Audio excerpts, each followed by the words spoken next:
आखिर किसकी गलती के कारण हुआ कलयुग का आरंभ? कैसे होगा इसका अंत? कितने साल और धरती पर राज करने वाला है कलयुग?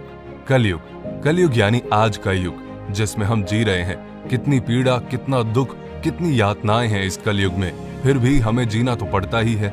लेकिन क्या आपने कभी सोचा है कि कहां से आया है ये कलयुग? आखिर क्यों इस धरती पर कलयुग की जरूरत पड़ी?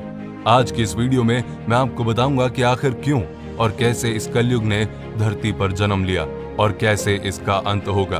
तो जैसे आपका दोस्त आपको जब कुछ बातें बताता है तो आप उसे सुनते हैं, वैसे ही आप मुझे अपना दोस्त मान ले, ऐसा मैं कहूंगा नहीं, क्योंकि मैं आपका दोस्त ही हूं। तो आखिर तक बने रहिए इस वीडियो में मेरे साथ और मेरी बात को ध्यान से सुनिए। हमारे पुराणों में 4 युगों का वर्णन किया गया है: सतयुग, द्वापर युग, त्रेता युग और कलयुग। कलयुग चौथा और आखिरी युग है।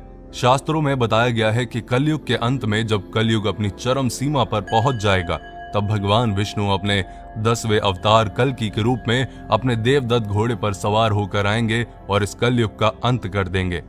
आखिर कलयुग होगा कैसा? हमारे पुराणों में बताया गया है कि कलयुग में पाप, अधर्म, घृणा, झूठ, अपराध आदि काफी बढ़ जाएगा। मनुष्य केवल 20 साल तक ही जीवित रहेंगे। उनका कद भी घटकर 4 इंच तक हो जाएगा। कलयुग में कुछ ऐसे व्यक्ति होंगे जो विद्वान कहलाएंगे, लेकिन अपने फायदे के लिए दूसरों को नुकसान पहुंचाने में जरा भी नहीं हिचकिचाएंगे।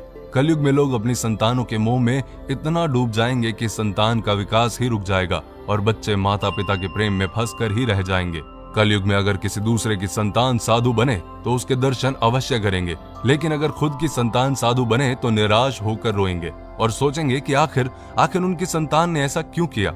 कलयुग में दोगले लोग होंगे जो कहेंगे कुछ और करेंगे कुछ और, अपनी सत्ता का गलत इस्तेमाल करेंगे और मासूम लोगों का शोषण करेंगे। कलयुग के लोग ऐसे होंगे जो अपने पुत्र और पुत्री के विवाह में बहुत धन खर्च करेंगे, लेकिन किसी गरीब को कुछ नहीं देंगे। और इनमें कई बातें हम अपने जीवन में सच होते देख भी रहे हैं। ऐसे में हमारे मन में सवाल उठता है कि आखिर इस कलयुग का आरंभ हुआ कैसे? तो चलिए जानते हैं। कलयुग की शुरुआत भारत के महान गणितज्ञ आर्यभट्ट ने अपनी पुस्तक आर्यभट्टियम में इस बात का उल्लेख किया है कि जब वो 23 साल के थे तब कलयुग का 36वां वर्ष चल रहा था। आंकड़ों के अनुसार आर्यभट्ट का जन्म 476 ईस्वी में हुआ था। गणना की जाए तो कलयुग का आरंभ 3102 ईसा पूर्व में हो चुका था। कलयुग का संबंध महाभारत काल से बताया जाता है। कहा जाता है कि जब महाभारत युद्ध के बाद पांडवों ने कौरवों को हराकर सारा राजपाट जीत लिया था, तब कुछ समय के बाद पांडवों को समझ आ गया कि इन सब चीजों की जरूरत नहीं है। इसीलिए सभी पांडवों की सहमति से युधिष्ठिर ने अपना सारा राजपाट त्याग कर राजा परीक्षित को सौंप दिया और द्रौपदी के साथ सभी पांडव मोक्ष की प्राप्ति के लिए हिमालय की ओर चले गए। बस तभी से कलयुग का आरंभ शुरू हो गया। राजा परीक्षित बड़े ही कुशल और दयालु राजा थे। उनके शासनकाल में उनकी प्रजा को कभी भी कोई दुख या कष्ट नहीं हुआ। एक बार राजा परीक्षित एक नदी के पास से गुजर रहे थे। उन्होंने देखा कि नदी के किनारे एक गाय और बैल आपस में बातचीत कर रहे हैं, लेकिन कलयुग उनको दुखी कर रहा है। राजा परीक्षित ने बैल के रूप में धर्म और गाय के रूप में पृथ्वी को पहचान लिया। कलयुग के द्वारा गाय और बैल के ऊपर होने वाले अत्याचार को राजा परीक्षित सहन नहीं कर पाए और उन्होंने अपनी तलवार निकाली और कलयुग को मारने के लिए आगे बढ़े।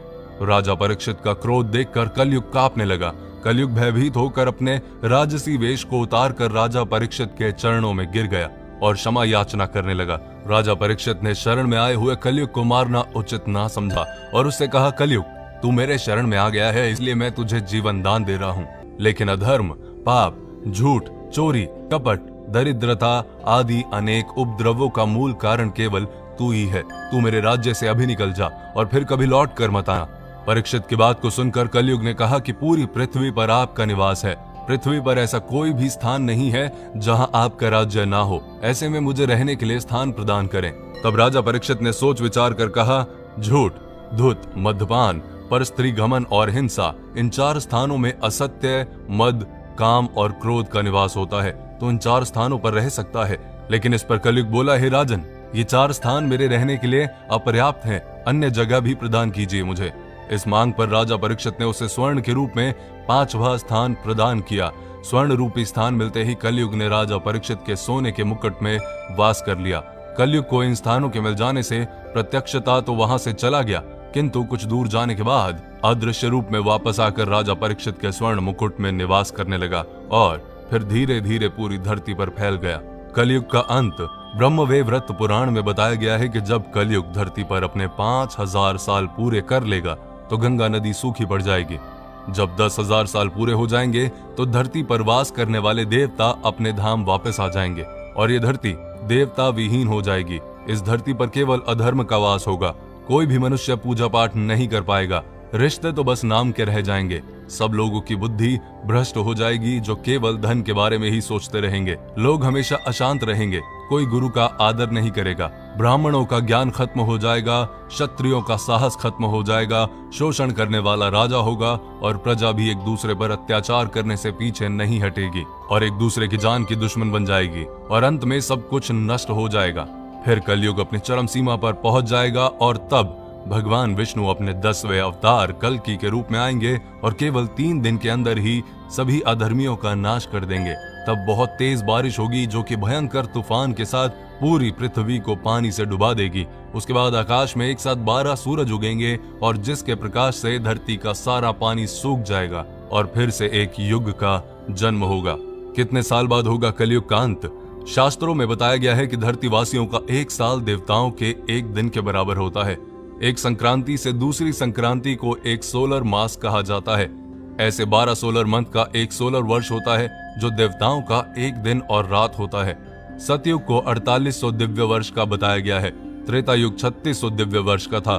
द्वापर युग 2400 वर्ष और कलयुग 1200 दिव्य वर्ष, यानी कि कलयुग 4,32,000 सौर वर्ष का होगा, जिसके अनुसार कलयुग के अभी 5000 साल ही पूरे हुए हैं। 4 लाख से भी ज्यादा वर्ष अभी बाकी हैं जब तक कलयुग इस धरती पर राज करेगा। लेकिन कलयुग के इस समय में मनुष्य को इस भयंकर प्रलय से केवल हरि कीर्तन और भक्ति ही बचा सकता है।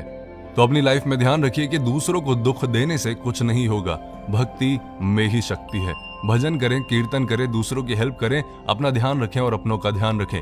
ये वीडियो आपको कैसी लगी मुझे कमेंट करके जरूर बताएं और अगली वीडियो बहुत ही अच्छी और बहुत ही इंफॉर्मेटिव लेके आने वाला हूं आपके लिए। पेज को फॉलो करें अगर अभी तक आपने किया नहीं। प्लीज कमेंट करके फीडबैक अपना जरूर दें।